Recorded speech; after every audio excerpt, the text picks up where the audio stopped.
Hey guys, what's going on? It's your boy Tom from the Razor's Edge Rocks, and I am sat here today with Blackwald from Twilight Force. How you doing, sir? You okay? I am absolutely fantastic. How are you doing? Wonderful. I'm Awesome. wonderful. Thank you. No one ever asks. Thanks Oh, for of yeah, I'm good. course. How was your Christmas and New Year?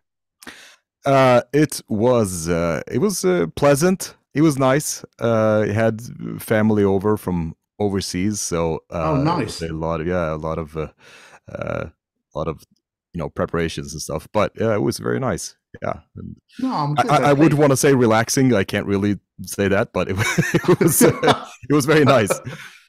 Because you celebrate on the 24th, don't you, over there?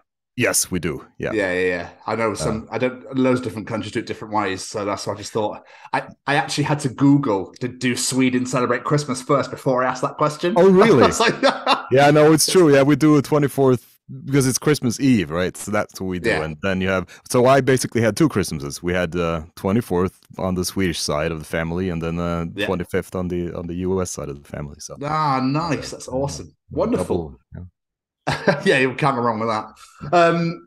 So before we get into everything, like how was because I mean it's still around, but kind of not anymore. Like how was the pandemic season for the band? Because obviously you couldn't tour, you couldn't go anywhere, you couldn't do anything. So was it quite tough on you guys, or I would say it's probably as tough, maybe slightly less tough on us than others. The only problem was that we had a tour planned. We had an album out in 2019, yeah? Dawn of the Dragon Star, and so that album did not get the type of support that we would have wanted to give it. So that kind of like fell between the, just out into the ether.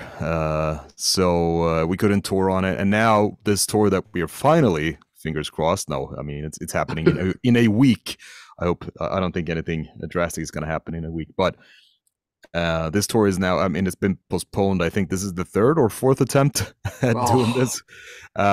So that was a lot of work, mostly for our booking agent. I feel bad for them to really. yeah.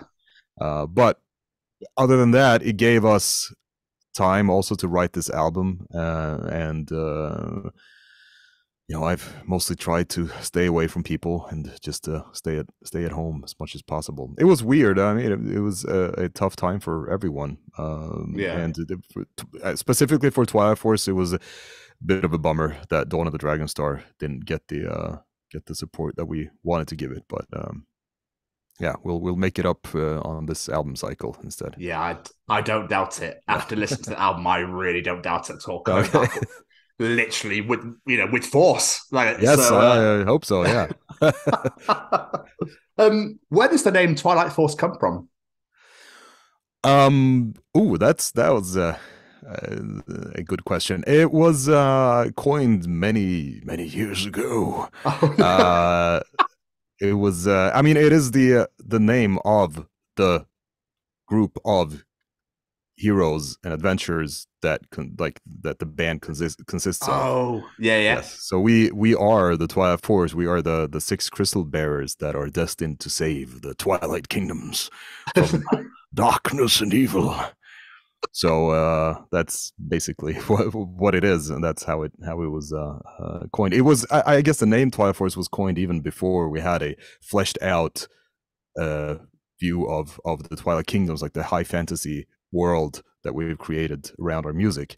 So I don't know. Everything just happened organically over time. I guess we had the Yeah. name, and it's like, oh well, the Twilight Force is this, and yeah. So that's what it is. That's what it is now. It's not how we That's started, but that's what it is. I know, but I love the concept of the fact that you've gone down this adventure metal route and you've got stories behind everything, and you've got your realm and your dimension, etc., and everything. That's absolutely incredible. But why did you guys want to go down that road of let's make a story out of it? Because that must take some serious time in the studio to put things together.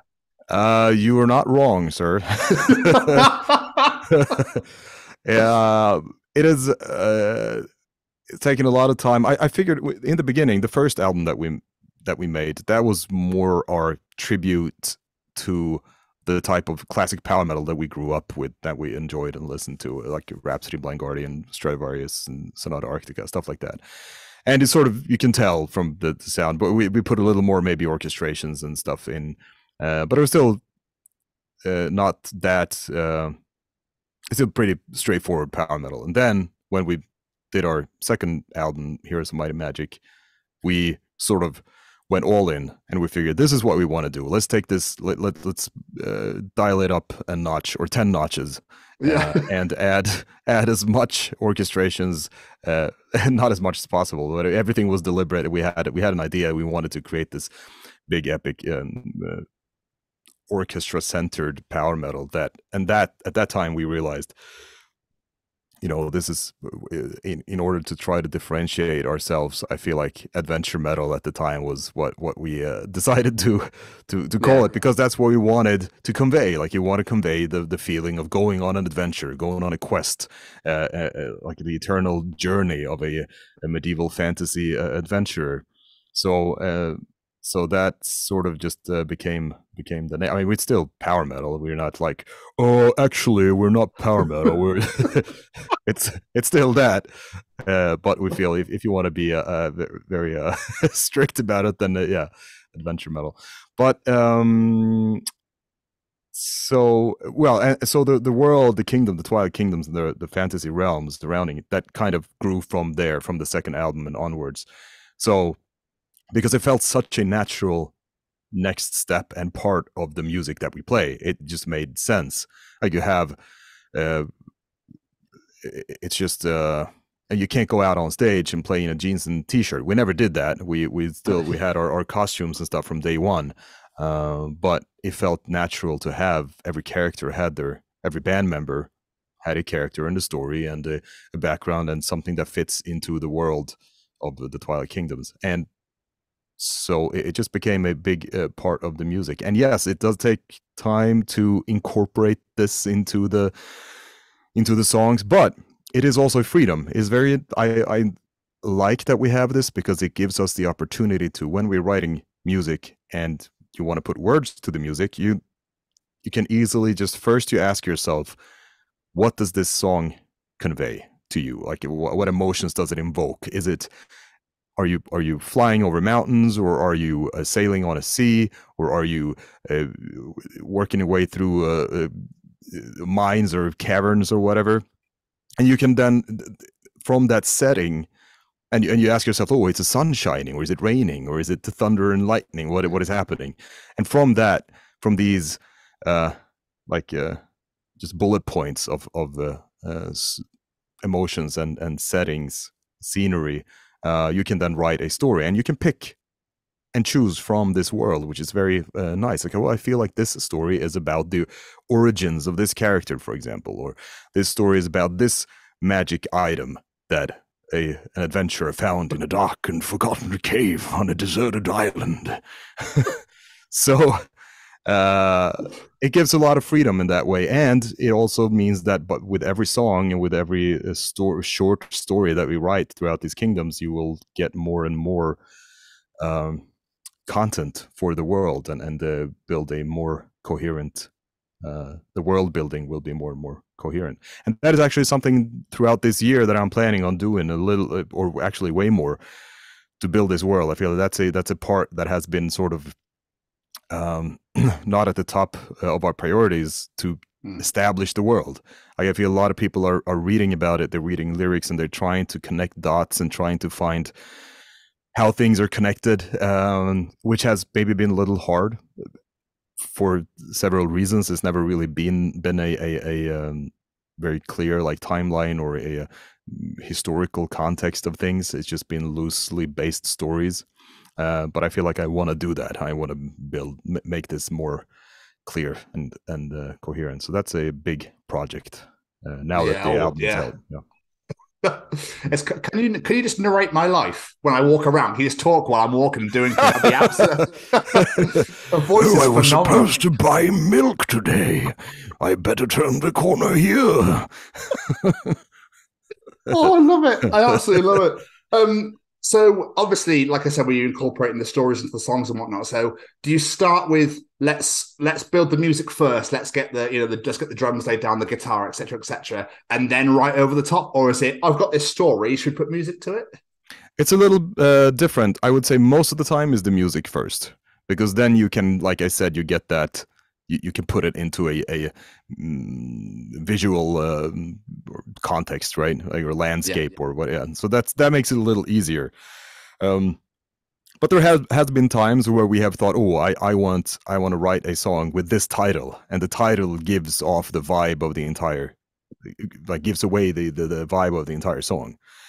Um, but I don't think we've ever had lyrics first. That's sort of impossible for us, I think, because we spent a lot of time matching words with the melodies, and yeah, it might not seem that way. I mean, we're trying to not put in light, might, fight, night, right, in yeah.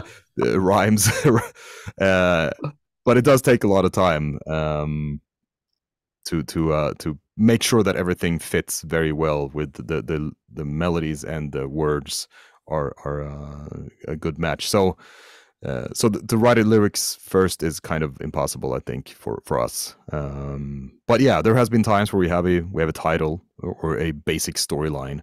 But most of the time we start out with usually it's the piano. So you make the song with a piano, or you doodle around with ideas.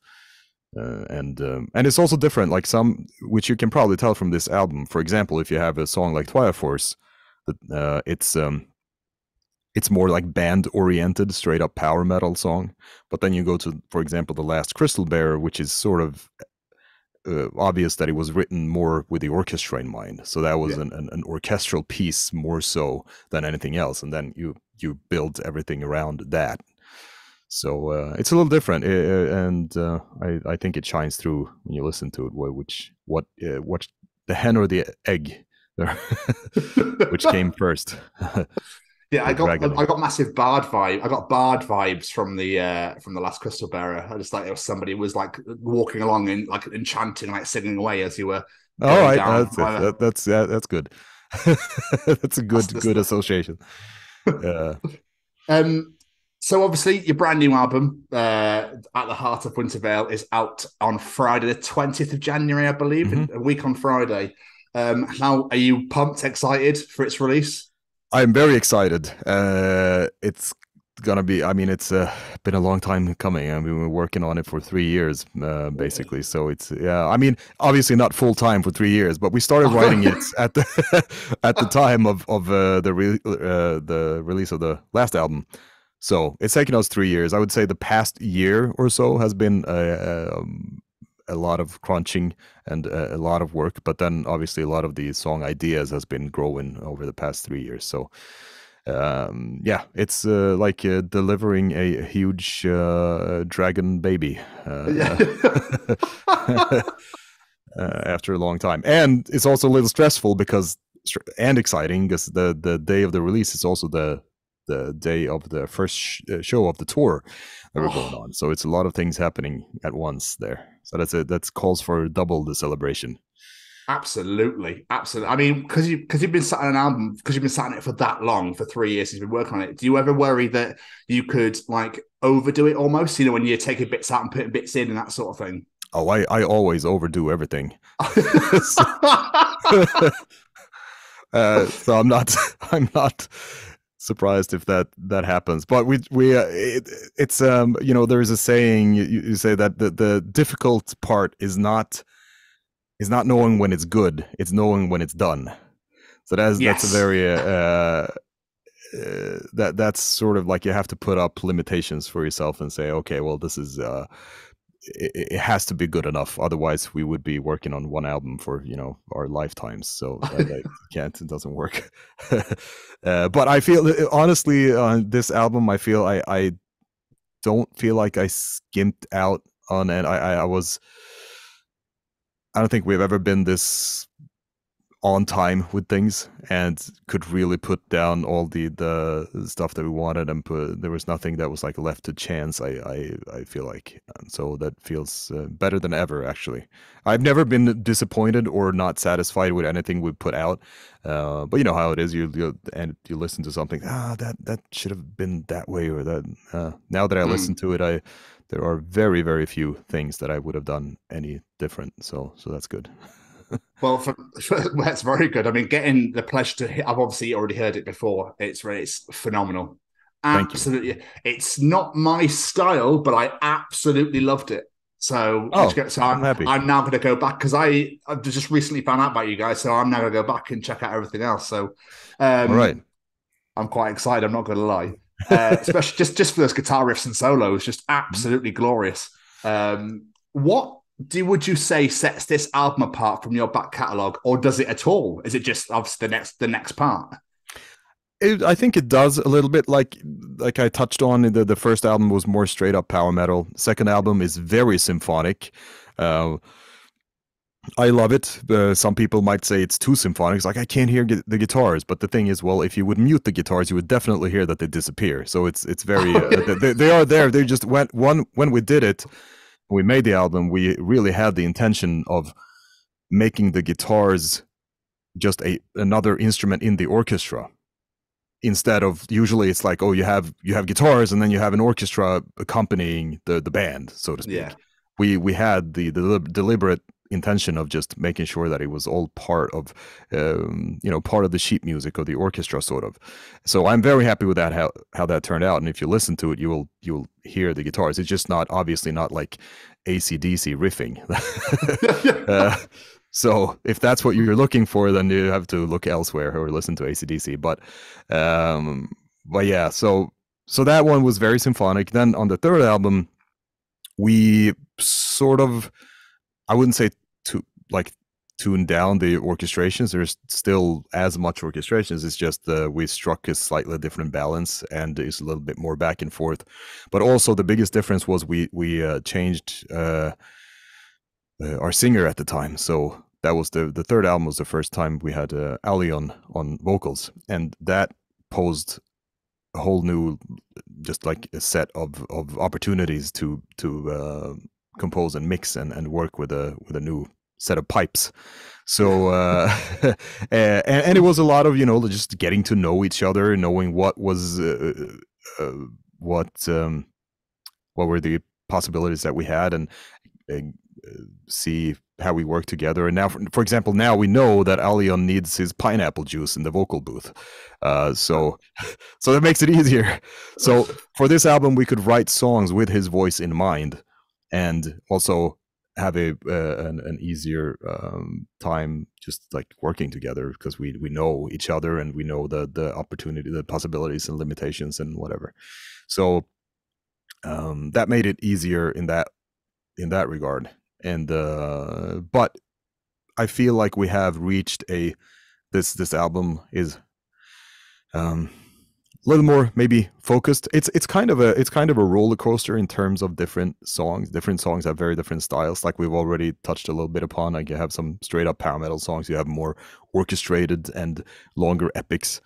So I hope there's a little bit of everything for everyone, so that you can find something that some people might prefer the more orchestrated stuff, some people might prefer the more power metal stuff. But there's obviously a common thread throughout the compositions and the arrangements. So I'm super happy with how it turned out, and that's also a way I feel like I said, it's a little more focused. It's not as from my personal opinion, like the previous album, I'm really happy with how it turned out. But as you listen through, it's like, oh, okay. It's kind of long. Also, it's like this one is a little shorter, this album, and I feel that's better. So I think like 45 minutes is kind of like the attention span that people have these days. So yeah, a little more focused and an organic and natural continuation of our previous works, I would definitely say. So it's just a little better in my opinion.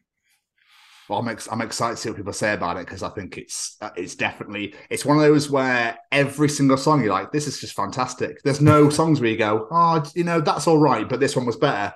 As I was going through, I was just like, yeah, these are all great. And the one that I pointed out with Sunlight Night really caught me out in the middle, when all of a sudden it got really like summary in Oh South Surrey. yeah, I was like, what's going on here? it's of course it's a knight that has to bring back the sunlight to save the villagers. What else do you need a little Caribbean vibe? It's magnificent. It makes sense.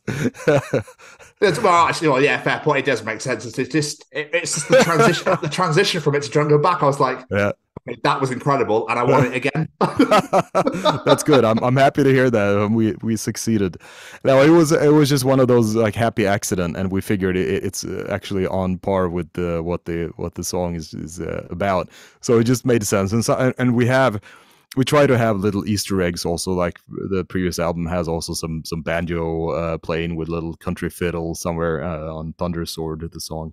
So we figured out, keep the flame alive and put in a little this. And it sounds so weird on paper, like how are you gonna fit that in? But when we did it, it was like, well, hold up, stop the dragon. This actually works. So we just.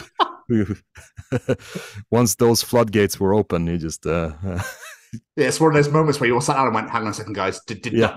that's yes, exactly. That actually, yeah. Yes, exactly. Can we do this? You have to give me a minute. I'm going to have to give you a minute. Hang on. Yep. So like I said, I think it's an absolutely great album. I felt like I was off on an adventure, going to slay a dragon and win the maiden's heart. That's the sort of adventure I went down on. It's incredible. That's great to hear. But as you mentioned, you're off on tour in a couple of weeks' time. So is it European tour? Yes, yeah, European tour.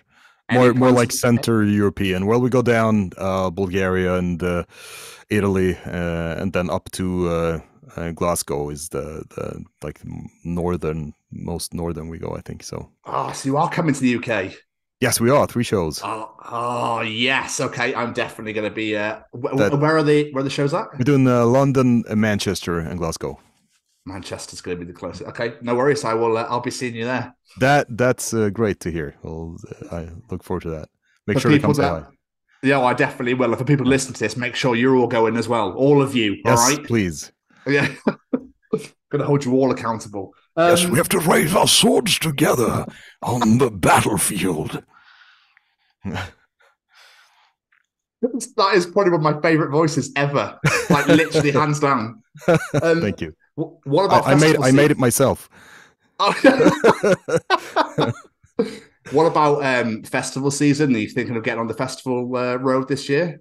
Oh yeah, for sure. We have a few festivals planned already. I don't, from the top of my head, remember which ones are formally announced or not, but but there are a couple. We have like Alcatraz, which I believe is in Spain, and there are Summer Breeze. So there are a few festivals, and there are a bunch of more coming, and we're going to Japan also in the spring. So that's always extremely fun. So that's a country I've always wanted to go to. I bet it's phenomenal. I bet it's a whole different world over there.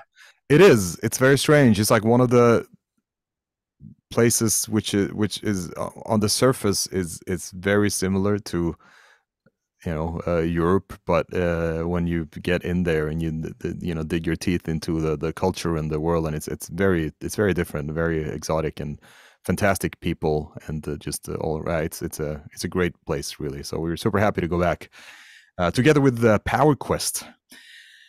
Actually, which I think are doing like it's like their farewell year, I think, of shows. Okay. So, yeah. It's like a passing of the torch. Yeah, sort of, yeah. So if people are hearing about you for the first time ever, what would be like 1 or 2 songs you would recommend people to go and check out to be like, this is what Twilight Force are all about? Ooh, good question. I would say, honestly, check out the first track from the new album, Twilight Force. That'll give you an idea of the more power metal parts. Either that or Sunlight Night, like you said, but people might not be prepared for a Caribbean part. So Twilight Force is more, maybe a little more coherent, genre-wise coherent. And besides that, maybe one of the little like longer songs, maybe, or something from our second album, which has a, I would say, fairly different vibe. One of the long, maybe There and Back Again or Flight of the Sapphire Dragon, could be a good start, I think. Lovely stuff. Excellent. Well, Blackwald, this has been absolutely incredible. I really appreciate you taking the time out to sit and chat to me. It was my pleasure. Thank you so much for having me. Well, not at all. Have an absolutely glorious evening, sir, and I'll see you on the road when you get to the UK. How exciting! That'll be epic. Cool. I'll see you there. Great.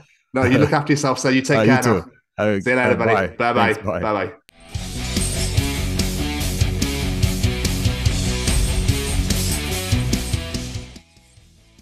Thanks for listening. Make sure you keep up to date with future episodes by subscribing to our channels. For more information on this podcast, or for all the latest music news, reviews, interviews and more, head over to our website, www.therazorsedge.rocks.